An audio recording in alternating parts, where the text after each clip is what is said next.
لوگوں کے لیے عبادت کی غرض سے بنایا جانے والا یہ پہلا گھر مکہ میں ہے جو تمام دنیا کے لیے برکت و ہدایت والا ہے۔ اللہ نے حرمت والے گھر کعبہ کو لوگوں کے قیام کا ذریعہ بنایا۔ اس کے بلند اور نمایاں ہونے کی وجہ سے اسے کعبہ کہا جاتا ہے۔ اسے بیت عتیق بھی کہا جاتا ہے کیونکہ اللہ نے اسے کافر بادشاہوں سے آزاد رکھا ہے۔ سیدنا عبداللہ بن زبیر سے روایت ہے کہ نبی کریم صلی اللہ علیہ وسلم نے فرمایا، کعبہ کو بیت عتیق اس لیے کہا گیا ہے کہ کوئی کافر بادشاہ اس پر قابض نہیں ہوا۔ خانہ کعبہ کی 5 مرتبہ تعمیر ہوئی۔ پہلی مرتبہ فرشتوں نے بنایا، دوسری مرتبہ آدم علیہ السلام نے بنایا، تیسری مرتبہ حضرت ابراہیم علیہ السلام نے بنایا، چوتھی مرتبہ قریش نے دور جاہلیت میں بنایا۔ اس موقع پر نبی کریم صلی اللہ علیہ وسلم بھی موجود تھے۔ اس وقت آپ صلی اللہ علیہ وسلم کی عمر 25 سال تھی۔ 5ویں مرتبہ حضرت عبداللہ بن زبیر نے بنایا۔ خانہ کعبہ ایسا نہیں ہے کہ سڑک سے نظر آ جائے۔ اس تک جانے کے لیے ایک اونچی 4 دیواری بنی ہوئی ہے۔ اس 4 دیواری میں چند دروازے ہیں جس سے گزر کے خانہ کعبہ تک پہنچا جاتا ہے۔ ان دروازوں کے اوپر اونچے مینار بنے ہیں۔ اس گیٹ میں 3 دروازے ہیں۔ انہیں عبور کرو تو چھت سے ڈھکا مسجد کا ہال شروع ہو جاتا ہے۔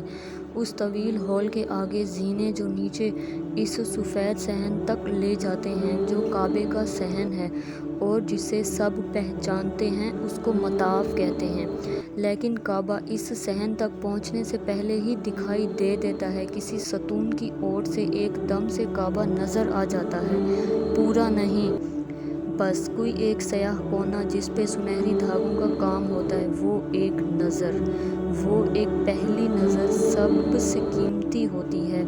اس ایک نظر کی تیاری پہلے سے کی جانی چاہیے۔ ایک نظر میں جو مانگا جائے وہ ملتا ہے، چاہے دنیا مانگو، چاہے آخرت، چاہے دونوں۔ دیواروں کے کسی کونے سے کعبے کی جھلک نظر آئے گی، بس وہ ایک لمحہ ضائع نہیں کرنا، کیونکہ اکثر لوگ وہ ایک لمحہ ضائع کر دیتے ہیں کیونکہ وہ ابھی تک ٹی وی پہ کعبے کو دیکھتے آئے ہوئے ہوتے ہیں۔ انہوں نے حقیقت میں اسے نہیں دیکھا ہوتا تو وہ سمجھتے ہیں کہ وہ ایک چوکور سیاہ عمارت ہے۔ ہاں ٹھیک ہے، بہت خوبصورت ہے، لیکن ایک عمارت ہی ہے، اور سارا مسئلہ یہی ہے کہ وہ کیمرے کی آنکھ سے اس عمارت کو دیکھ رہے ہوتے ہیں۔ نظر اور کعبہ کے درمیان کیمرے کا شیشہ آ جاتا ہے اور اس سے اس آنکھ دیکھنے کا راستہ رک جاتا ہے جو اللہ نے ازل سے ابد تک کے لیے خانہ کعبہ میں رکھ دی ہے۔ بہت سے لوگ جو کعبہ کے سامنے پہنچتے ہیں، جب وہ پہلی نظر اٹھا کے اسے دیکھتے ہیں تو وہ بہت حیران رہ جاتے ہیں، حالانکہ بچپن سے وہ ٹی وی اور انٹرنیٹ پر کعبہ کو دیکھتے آئے ہیں، لیکن جب وہ اسے حقیقت میں دیکھتے ہیں تو معلوم ہوتا ہے کہ یہ وہ نہیں ہے جسے وہ دیکھتے آئے تھے، یہ تو کچھ اور ہے۔ خوبصورت ہے، ایک بہت عالیشان گھر جس میں اللہ نے ایسی محبت اور کشش رکھی ہے کہ اس سے نگاہ نہیں ہٹتی اور لوگ دم سادھے وہیں کھڑے رہ جاتے ہیں بالکل حیران ہو کے، کیونکہ وہ کعبہ آئے تھے دعائیں قبول کروانے، بخشش کروانے، حج کے نفل اور فرض پورے کرنے۔ وہ محبت کے لیے تیار نہیں ہوتے، وہ اس خوبصورتی کے لیے تیار نہیں ہوتے جو اس گھر کو چاروں طرف سے لپیٹے ہوئے ہے۔ وہ اپنا سوچ کے آئے تھے عبادت کریں گے، نماز پڑھیں گے، دعائیں مانگیں گے، لیکن اس سیاہ گھر کی خوبصورتی ان کو جکڑ لیتی ہے۔ خانہ کعبہ پر ڈالی جانے والی ہر نظر کا ثواب ہے، اور جب نظر اس سیاہ غلاف پر ٹکتی ہے تو انسان کو معلوم ہوتا ہے کہ اس کی ساری زندگی اس ایک گھر کے گرد گھوم رہی ہے۔ یہ وہ مدار تھا جس کی طرف اس کو واپس آنا تھا۔ وہ تمام عمر اس ایک گھر کی طرف سفر کرتے ہوئے بھٹک رہا ہوتا ہے، اور جب وہ گھر سامنے آتا ہے تو انسان کو اس سے پہلی نظر میں محبت ہو جاتی ہے، پھر وہاں سے جانے کا دل نہیں چاہتا۔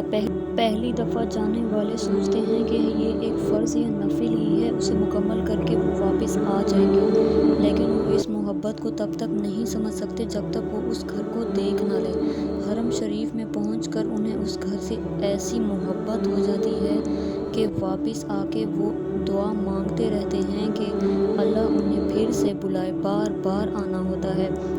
نیک ہو یا بد، دیندار ہو یا گناہگار، اللہ کے سارے بندوں کو اس گھر سے محبت پہلی نظر میں ہو جاتی ہے۔ وہ واپس جا کے اپنے اعمال درست کریں یا نہ کریں، وہ محبت ختم نہیں ہوتی۔